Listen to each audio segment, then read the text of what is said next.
if there's anything in the whole world any more exciting than waiting for the birth of a new baby and the birth of a new baby in the family, I don't know what it is. This is the Baby Show, and welcome to Martha's Sewing Room. We have the most wonderful things for the next newborn in your family, or maybe just a friend's family. First of all, I think that I always think about christening dresses when I am expecting or thinking about a newborn in a family. Christening dresses, baptismal gowns, some people call them, blessing dresses, or baby dedication dresses. This is such a beautiful one with its pin tucks. I'm going to kind of hold it up here so we can come on down on the dress and you can see the godets. The pin tucks travel down the front with the lovely lace insertion, and then the godets are inserted at the bottom. Some people kind of think this dress looks a little bit like a boy christening dress. Actually, you can wear the same dresses for boy christenings or girl christenings, but some people like a little bit less or a little bit more tailored look for a boy. This is another christening dress which has just wonderful lace down the front, stitched down with a machine, feather stitch set on an itsy bitsy setting, and all of these wonderful lace pieces of insertion going down the front. Again, a very tailored look in a christening dress. Talk about babies. Oh, I just love babies in day gowns for about the first 8 weeks. To me, there's nothing any sweeter than a baby in a day gown. This is a little boy day gown, very, very tailored with entredeaux coming down the front, trimmed entredeaux, and that little blue trim that peeks out there is embroidery floss just run through the entredeaux. What a sweet little day gown for a baby boy. This little day gown is, well, either for a boy or a girl. It has tucks, released tucks all across the front, and the trim is machine embroidery. And you know what I've put on the inside of that machine embroidery? I've put little handmade French knots to trim. But oh, it's so easy just to run your machine embroidery stitches down for your leaves and then just do a touch of hand embroidery. Come on over with me to the technique boards, and I have something very special to share with you for your baby.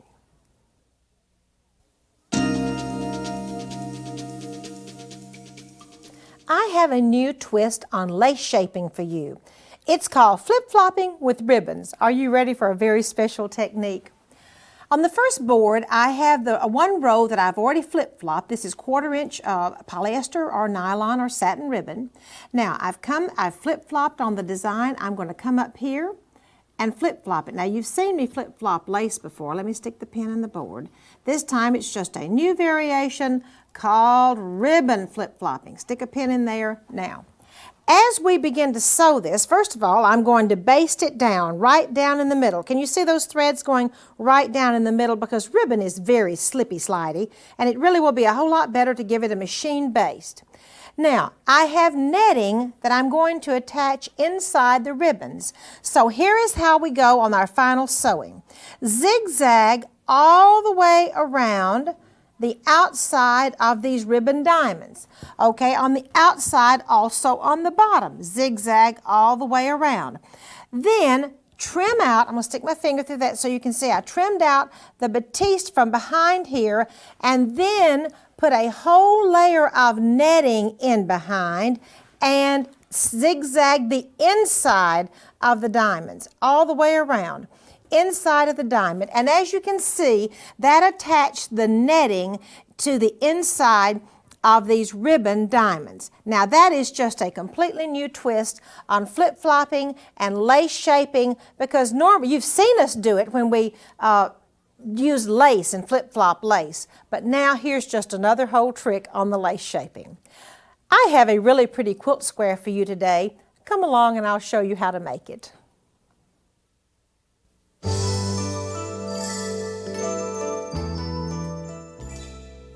My quilt square is a ribbon and netting diamond.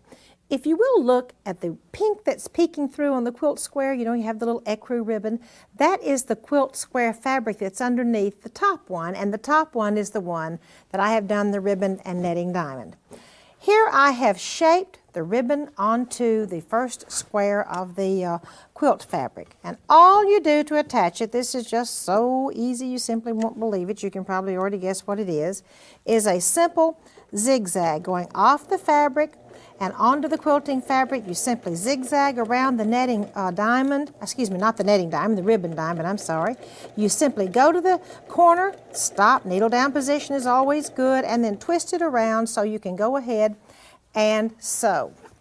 All right, after I have stitched down the ribbons onto the fabric, I come in and cut away the fabric from behind there. After cutting away, then I put a piece of netting in behind here. That way I'm going to fill up that ribbon diamond with a pretty piece of netting. And once again, I go to the sewing machine. Well, if I can get it to lay down here, and I think I can. Go to the sewing machine and simply zigzag the inside also. Now that's absolutely all there is to making a ribbon and netting diamond. Just simply zigzag. Okay, I'm going to go over to the boards. I have a couple of beautiful, since this is the baby show, I have a couple of gorgeous baby day gowns using some really sweet techniques. The first, ribboned and netting diamonds. This baby day gown, which buttons up the front, almost looks like a little boy day gown, but it could be a little girl because little girls can wear blue. The flip-flop ribbon and netting diamond technique is right up here, the 3 little diamonds on the top. Following the diamond theme, I've used a beautiful little built-in embroidery stitch and done 3 little diamonds in between every one of the buttons. Coming down to the bottom of the day gown is a beautiful treatment which goes all the way around with the ribbon and netting diamonds. Here's exactly how this happened. Trace off, first of all, the design on the bodice of the gown. Then come in and flip-flop the ribbons going over and under, get them pinned, and get ready to sew. Here you can see I have zigzagged the outside of the diamonds. Then the next step will be to come in behind and cut away the fabric from behind the diamonds. Now we have not zigzagged the inside of the diamond, as you can see. After cutting away the fabric from inside, the next step is to put your netting behind and to zigzag the inside so the netting is in place. The same technique exactly is used on the skirt. In other words, I draw my templates all the way around and do the lace shaping, not lace shaping, but ribbon shaping. The next baby day gown I have for you, I think, is perfectly elegant also. This is the netting lace that comes from England that's put onto the day gown like a bolera almost. Can you see the flip-flop ribbon there? Flip-flop and stitch down right on top. Now coming on down the day gown, flip-flopping those little bows are so sweet all the way on both sides. Once again, I have used machine embroidery. Absolutely beautiful. Coming down the front of this gown and then the little curly cues. This little gown is very easy to make also. First of all, I trace on the ribbon on the front of the gown and the design all the way down, trace on the ribbon, and then this just kind of indicates where I will do my machine embroidery. I don't really have to draw that on, but that shows you where the machine embroidery will be. Now, I have zigzagged the ribbon down on both sides. The little sleeve of this gown, let me pull it up once again. The little sleeve is so sweet, it has a little lace overlay on it. Now, that lace overlay all around the sleeve is very easy to make. I simply cut out my batiste sleeve, put a square piece. This is what that lace, the lace comes like when you roll it off the bolt. Put it over there and then zigzag around the sleeve design. Then I have my lace stitched onto the sleeve and then I treat it just as a regular piece of fabric or as a regular sleeve. Now this is kind of an interesting trick. Over here, the lace that's like a bolera. Let me show you one more time here. Do you see the lace comes on this little day gown? It comes all the way around, underneath the sleeves, and all the way up in the back, just like a little bolera on this baby day gown. Here's how that one happens. The lace, as you see, as it comes from England, you simply run 2 rows of gathering in it and pin it into the armhole. Now this is not a complete piece, but I left it that way so you can see this is the front of the day gown, this is the back. Pin it all the way around. Now on this side I have used a whole piece, so I'll show you how it really works. You use the piece that is actually big enough to go all the way around the arm's eye, all the way up to the front. After you gather it and place it down, then you zigzag actually on the stitching lines around here, around here, around here. Then pin it onto the gown. Then it is time to come in and begin to shape your ribbons. In other words, flip-flop the ribbons right on top of the lace and the batiste, and then go ahead and finish the front treatment of that baby day gown. I hope you've enjoyed looking at these two beautiful baby day gowns as much as we enjoyed making them for you. And as I looked at this day gown and the little blue one that I showed you a little bit earlier, I seem to think that these would be wonderful going home from the hospital gowns. I had the best time making my grandchildren's going home from the hospital gowns. They were beautiful. Next, I have a little doll who has a very special dress with the ribbon and netting diamonds for you.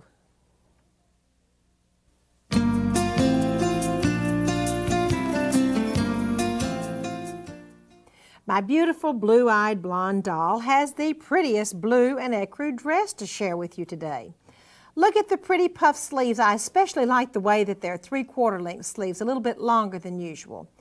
You know what else I think is pretty? Just a touch of silk ribbon up on her dress, the high yoke of her dress. Of course, since this is the ribbon and netting diamonds show, I guess I'd like for you to come on down here and look at the pretty netting and ribbon diamonds on her dress. The up and down flip-flopping of the ribbon and the netting that's in behind. And let me turn her around. Those little diamonds go all the way around her dress. Of course, you have to have a really pretty slip on, and she has a really pretty slip on. When you have a dress that is peekaboo and see-through, you certainly have to be sure that your slip is long enough. Then the little entredeaux is at the bottom, a wonderfully fancy ruffle, and pretty ecru lace right at the bottom of this fancy band. As you saw on the little blue day gown, the little baby day gown, the bottom of this dress would be just as pretty on a child or an infant dress also. Now, let me once again review you on how you do it. You flip-flop your diamonds just like this and stitch them down, step number 1. Step number 2, zigzag the outside only of the diamonds, the tops and the bottom, then cut away the center, and last but certainly not least, put the netting in behind there and zigzag on the inside of this diamond to attach the netting.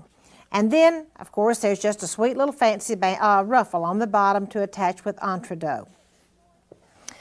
You have enjoyed the silk ribbon portions of this show so much you have told us we have another wonderful stitch and silk ribbon embroidery for you. It's called the fly stitch.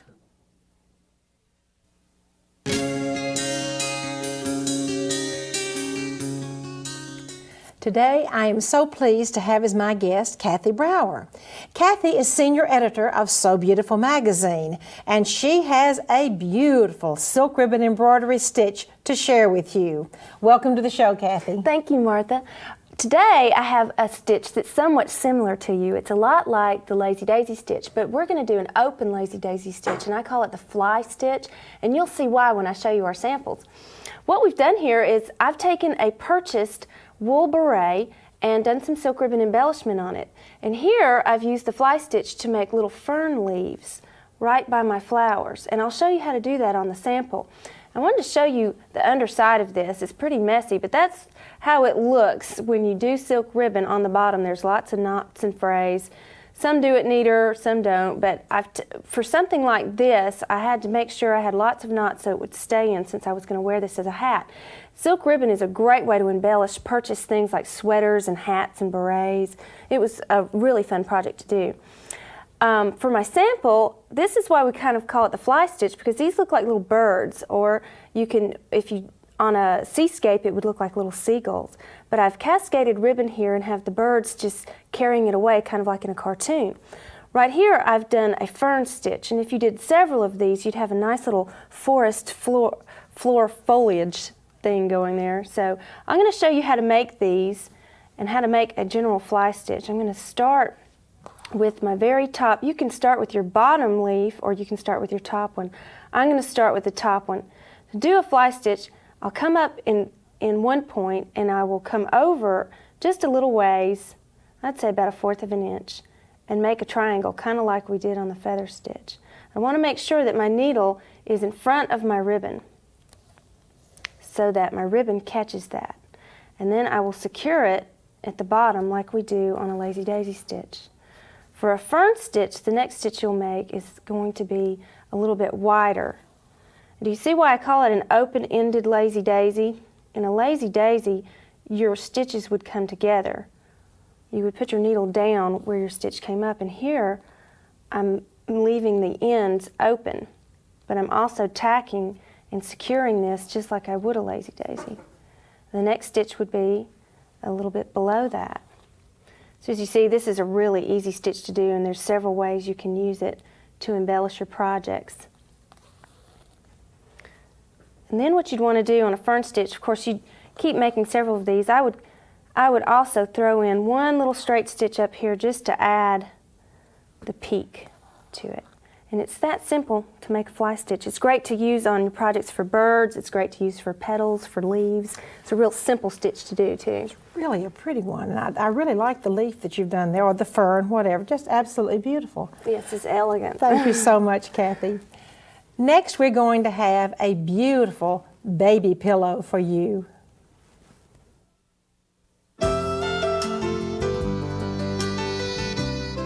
Such a pretty baby pillow. Just look what I have for you. This pillow is made out of netting. It has a beautiful lace-shaped bow on the front with the sweetest little curly Q that comes around. Initials out of the sewing machine, of course. More sewing machine decorative stitching over here. And this little pillow is lined in a pale pink. Very, very easy to make, of course. You know I don't show you anything that isn't easy, E-A-S-Y. First of all, start out with a piece. I've already ironed this to the water-soluble stabilizer. A piece of netting pressed to the water-soluble stabilizer. That's step number one. The next step is to come in here and lace shape. So I'm going to do some flip-flopping. I've tied the bow. I'm going to do some flip-flopping coming all around. Actually, this will be a little bit of a curve here, so instead of flip-flopping, I'll come around on this side and just curve the lace around. Putting the pins into the lace shaping board, pulling it on around and finishing up the lace shaping. Okay, I have one already finished here. Here's my lace shaping already finished. The pins are removed from the board. This is now ready to go to the sewing machine and simply zigzag the lace down to the netting, and of course the water-soluble stabilizer is still underneath there.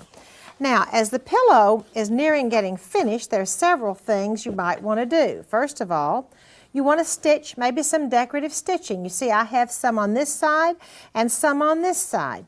Then a monogram or an initial can be placed on the netting, and then you're going to make a wonderful little double ruffle. Simply flip the pillow over and sew the pillow backing on, and that's absolutely all there is to making this little pillow, except for one thing I almost forgot to tell you.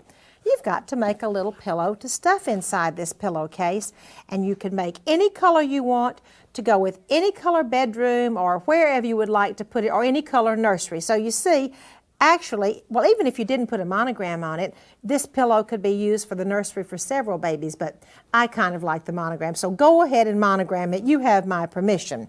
Once again, this is one of the prettiest little baby pillows. Let me just show you the finished pillow again. Isn't that pretty? And wouldn't that be a very special gift for one of your best friends or your grandbaby or your niece or your nephew? Believe me, a pillow like this is okay for a little boy too. Next, I have a really special craft to share with you.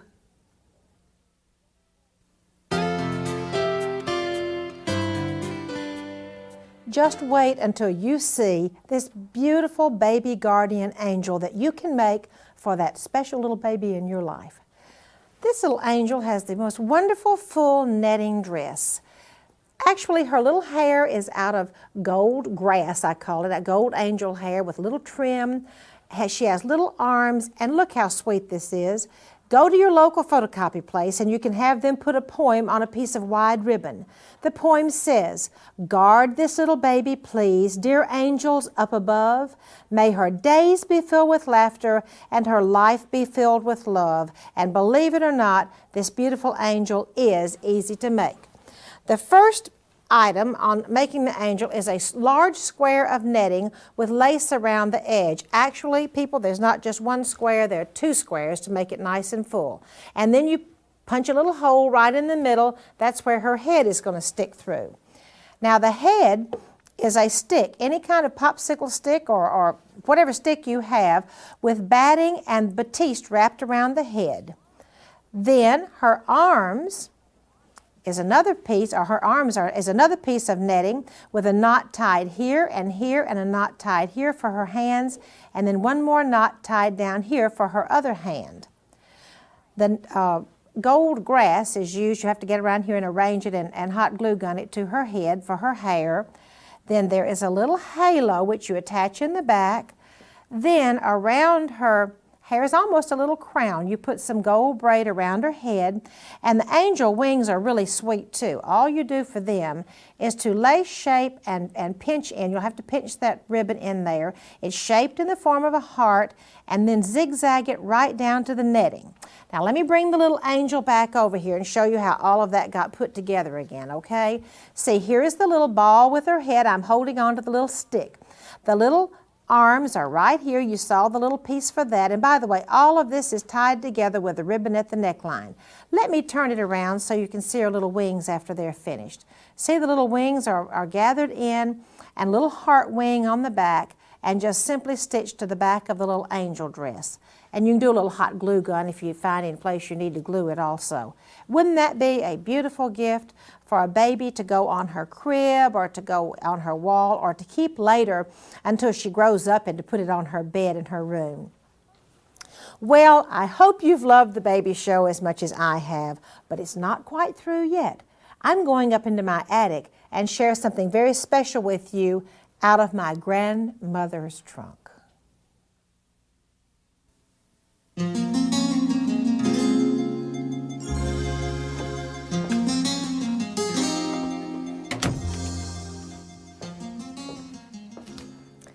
I have a really beautiful dress for you today, and it's kind of unusual too. Since this is the baby show, this is a baby dress made out of netting. Now I estimate the year on this dress to be probably late 20s or 1930s, but it is a baby day gown. The top features lace mitering. Oh, by the way, I always have a few bows. I think bows have been beloved forever. But it features lace mitering going all around the yoke. Also, double needle pin tucks on the netting. I think that's really pretty. Actually, those double needle pin tucks are also on the little sleeve of this dress, and more of the insertion. Now, before I go down and show you the pretty skirt on the dress, let me turn it around. There are some wide, almost, about 3/4 inch release tucks that go down to the placket in the back. Well, let's see, 1, 2, 3, 4. 4 pretty wide release tucks on the back of that dress, which makes it very, very beautiful. Okay, now I told you we're going to go down and look at the bottom of this dress. It is so pretty. It has the double needle pin tucks, insertion, double needle pin tucks and more insertion, double needle pin tucks, and then on the bottom is a piece of lace insertion and gathered lace edging. A very pretty little dress for a very special baby. I'm so glad that you have been able to join me today for my baby show. I've had so much fun, and I hope you've had fun too. Won't you be kind enough to join me next time in my sewing room?